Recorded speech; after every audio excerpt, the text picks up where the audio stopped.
কি সুন্দর পুকুর না, এখানে মনে গোসল করা যাবে। একটু দেখুন। না না, এটা তো পুকুর না, এটা রাস্তা। এটা লালমোহন পৌরসভার রাস্তা।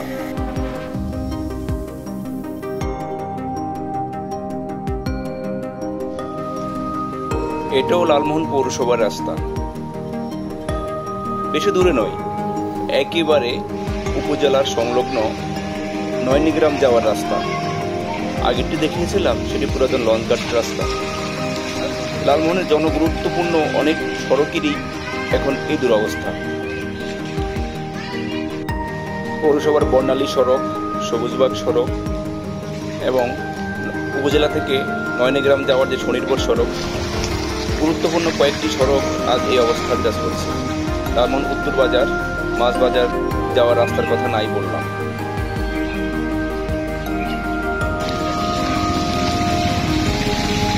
রাস্তাগুলো যেমন দুরবস্থা, তেমনি গত কয়েকদিনে অব্যাহত বৃষ্টিপাতে একাধিক বাড়িও পানিতে জলাবদ্ধতা সৃষ্টি হয়েছে। আর সকালে লালমোহন পৌরসভার নয়নিগ্রামে জাহিদ নামের এই শিশু বাড়ির পাশের জলাবদ্ধ ডোবায় ডুবে মারা যায়। তার পিতা মিজান নয়নিগ্রামের বাসিন্দা।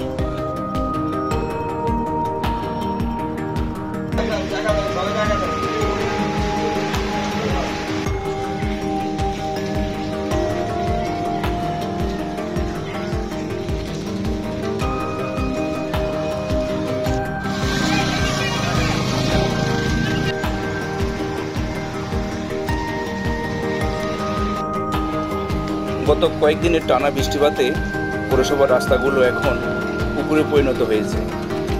লালমোহন মূল বাজারে ড্রেন সংকটের কারণে পানি নিষ্কাশন হয় না।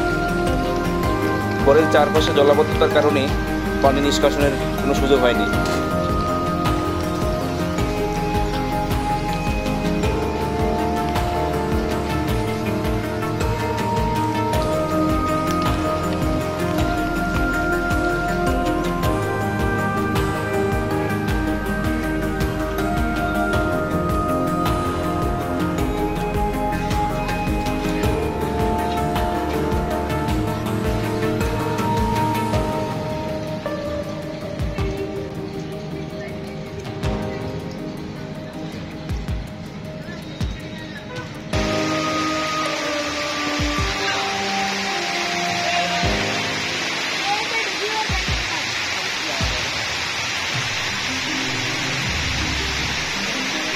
ফানি